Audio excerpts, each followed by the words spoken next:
Dear Lunchbox 5930, I wrote you, but you still ain't calling. I left my cell, my pager, and my home phone at the bottom. I posted 2 comments back in autumn. You must not have got 'em. Where the fuck is the new card of the day, you jank-ass failure of endeavor? Whoa! Okay, so I know I haven't made one of these videos in a while, but I have a good reason. I've been really busy last week, so I'm just gonna try to play catch up right now. The first card we're gonna look at is Yamabuki Sayaka, and she's really good. I absolutely love this card. It's not because I'm a drummer, although that does kind of help, but this card's actually still really good. On play, you draw 2 and you ditch 1, but with the climax combo, when you play the climax, it gains 1,000, but that doesn't actually seem like a lot. But when it reverses a character, you pay 1, you discard a music character, and you deal 4 points of damage to your opponent. Then a Spirit Party Yamabuki Sayaka, and this is actually a level assist, times 500 forward. And then when you play an event, doesn't matter any event, most likely you'll play this one. But when you play an event, you give a character 1,000. And most likely you want to give it to the Yamabuki Sayaka so you can actually get that burn damage going. Here's the climax, 1,000 plus a soul, and a gate when you trigger it. And next up at Accel World, we do have this. She is a global 500, which is great. There's actually no restriction on this. It's just 500 to all your characters. And her other abilities, whenever you activate an accelerate, which is just Accel World's Axe, pay 1, rest 2, and you get a heal. So pretty much you're doing accelerates for free. Here's Healer Line Bell. It's an Accel World 1-0 green, and it's a pretty decent card. So if you have Citron in your climax zone, just run those cards right into your opponent. Hopefully they get reversed, because that's the point of this climax combo. Because when this card declares an attack, doesn't matter what kind of attack, all of your reversed characters go to rest. Which doesn't sound like why would you do that? Well, when you swing for the soul damage, your cards won't go to the waiting room. They'll stay right there. So you'll have a wall to protect you from direct damage. And its accelerate effect is that you take that damage and you get a card called Chair Chime from your waiting room straight into your hand. So what does Chair Chime do? They didn't actually show us what Chair Chime does. It wasn't part of the card of the day, but I did look it up. So here's Chair Chime. It's a 1-2 green event. If you have a Chair Chime or on your field, you get to play this card, and then you choose 2 of your characters, and then if they get reversed or sent to the waiting room, you could just bring them right back. It's pretty much a encore event. Here's the climax. It is 1,000 plus a soul, and then when you trigger it, you get the top card of your deck into your stock. So here's some green cards from Bang Dream. Here's Reliable Elder Sister Yuri. I'd say don't run this climax combo. You might want to clear up your climax combo space for other cards, for better cards. And there is this card, Yuri. We have this Yuri card, and she is a mandatory clock encore when reversed. And here's the climax. If you care, it is 1,000 plus a soul, and when you trigger, you get the top card of your deck, throw it in your stock. So here's a piece of a card. It's a 3-2 yellow black lotus. They didn't show us the change, but this is actually a change card, and then when it's changed, or you play it straight onto the field, you draw 2 and you ditch 1. And then its accelerate ability is that you take the damage at the beginning of your climax phase, you pay the cost. If you do, choose one of your opponent's level 3 or lower characters and return it to their hands. This does target, so if a card isn't affected by card effects, it won't work. But still, holy shit, that's good. And especially if you have this card, you're pretty much doing it for free. That one's good. That's good. So here's a moment under a sunset Remy. She is a change. And it changes into this one. It's Under the Full Moon, Kasumi and Remy. And if all your characters are music characters, plus 2,000. That's nice. So you are paying a bit with this change ability. You just pay 1, ditch 2 music characters from your hand to the waiting room. But this card returns back to your hand. So you can get Under the Full Moon, Kasumi and Remy. And then whenever she's played from your hand by a change ability or anything, you pay the cost, which is discard 1 card from your hand to the waiting room. Hint, hint. And you get to send the top card of your clock to the stock. And its last ability is, I'm not too sure about this one. Pay 1 during the start of your attack phase. You may pay the cost if you do choose one of your music characters and this card. Put them to stand and swap their positions. So again, if you use an ability to rest things around, you can activate this and just this one right back up and then switch. And this is the attack phase, not the battle phase. So as soon as you go from your climax phase to your attack phase, that's when this ability activates. This change engine isn't that bad. It is somewhat steep to get the change off. It does pay for half of its stock. So now there's this engine, which I actually don't like at all. It revolves around this event right here, And then this event, you send the top 3 cards of your deck to your waiting room for every music character you have, or Asuka, because she's, you know, important, I guess. And you could get X, where X is the level of the characters sent to the waiting room that have music or Asuka. So it is a salvage, it's okay. So this card right here, you pay 1, you get this card, so you could activate its effect. That's a climax combo to get the event.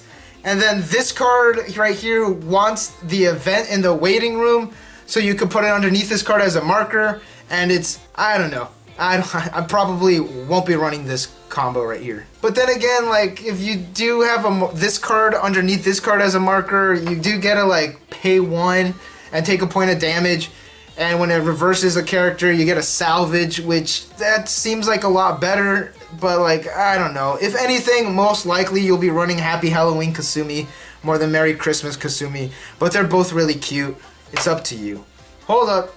I take all that back. Happy Halloween Kasumi has a fang. Go with Happy Halloween Kasumi. Oh man, y'all still with me? Alright, let's keep going. So all these cards right here, they use this climax, and yes, we finally see it. The standby ability, and it's on my climax common, so that's, ooh boy. But there's also this climax right here, but no one uses this one yet. No one uses it yet. And when you trigger this one, you do get a climax from your waiting room into your hand, which most likely you'll get this one. So here's my girl starting party, Yamabuki Saya. This is actually the worst one out of this entire group. Her climax combo is that when you have either climax, you get plus 500 to all of them. Okay, cool. And her brainstorm ability is that you pay 1, you rest 2, you send 5 cards from the top of your deck to the waiting room, and for every We Are Poppin' Party or Poppin' Party's first live among those cards, you get a salvage. Now, I'm pretty sure you won't be just running these climaxes, because like I said, Yamabuki Sayaka's climax combo is amazing. So if you just revealed one of those, you won't be getting this effect. But you are milling 2 climaxes, but it'd be better if it was generic. And then here's starring party Toyama Kasumi. On play, you search a music character.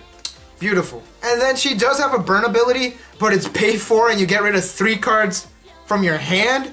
And then if you have, I think all of them on the field, which is, this is the trial deck? Is this the fucking trial deck? This is Exodia. Why? Stop it, please. Well, anyway, you stand all of your opponent's rested characters and you burn your opponent for that much. Just run the Yamabuki Sayaka. Also, on top of the burn, you are healing yourself that much. So in a way, it's like you're transferring damage onto your opponent, but you gotta have all of these on the field. It doesn't even get a buff. It doesn't even get a buff. Although it is at the start of your attack phase, so it doesn't have to declare an attack or anything. So there's that. But with the Yamabuki Sayaka, you do have to reverse a character, but there are plenty of cards that could guarantee you that you will be up there to be able to reverse a character. This card, you had me at the first ability, you fucking lost me in the last one. You fucking Exodia ass bullshit. You can't run Magical Library. Yu-Gi-Oh joke. Then here's starting party Ushigami Rimi. She's a heal on play. Nice. So this card actually runs really well with the Kasumi because of its climax combo is that if you have We Are Poppin' Party in your climax area, all of your characters get plus X and 1 soul, where X is the number of characters in stand that your opponent has times 1,000. So if everything's in stand, it's gonna give all of your characters plus 5,000, which is pretty good. You still ain't done. Here's a level assist. And with this one, you stand one of your level 3s and it gets plus 1,500. Which I guess if you use an ability to, you know, rest a card and then you just play that climax, bring it right back so it's like no penalty against you. And it gains 1,500 on top of that. Last card. Your starting party Hanazona Tai. On play, draw 2, ditch 2, and put the top card of your deck into your stock. So at least there's that. It is paying for half of its stock. But you know, gotta have a lot of stock to get this fucking combo going. And on top of that, this card gains plus 1,500 on play. And at the start of your climax phase, you do get to send the top 2 cards of your deck to your stock, and then this card gets plus 3,000 power. So, is this entire combo good? I want to see someone pull it off.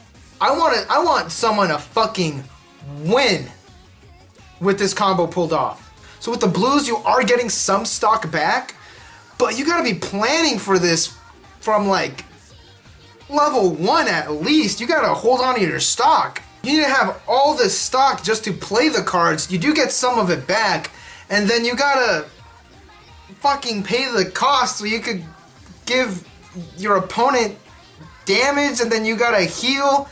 But at least with the climax, it is a standby, so you do get one of these cards from your waiting room onto the field, which, I don't know, I feel like they specifically made the standby ability just for this entire combo. So is it good? Someone better just pull this off. Someone please pull this off. I changed my shirt because I gotta go to work.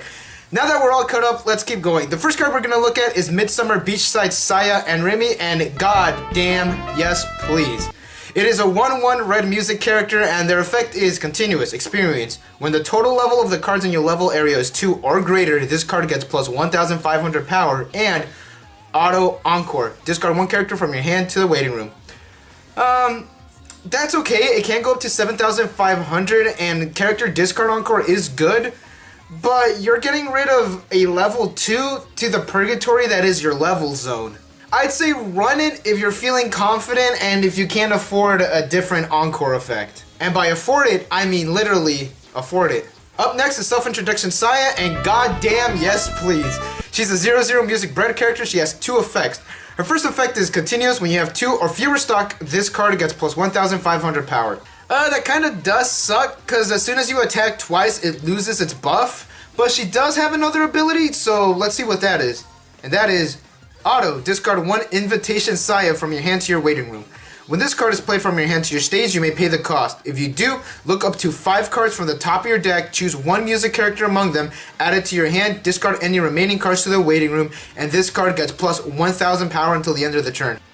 Wow, that's oddly specific. It's nice that you can get any music character on play while doing this cost. Although it's any music character, sorry Asuka. But let's see what card we need to discard. Oh no, nah, I don't think so. Don't run this. And about time we have some level 3 glitter green characters. Yay! Here we have Glitter Green Uzawa Ri. She's a 3/2 green music doll character, and she has 3 effects. And her first one is on play, you draw 2 and you ditch 1. And her climax combo is when the climax This Is Our Stage is played onto your climax border. This card gets the following ability until the end of the turn. Auto, when this card reverses its opponent in battle, you can send that character to its owner's clock.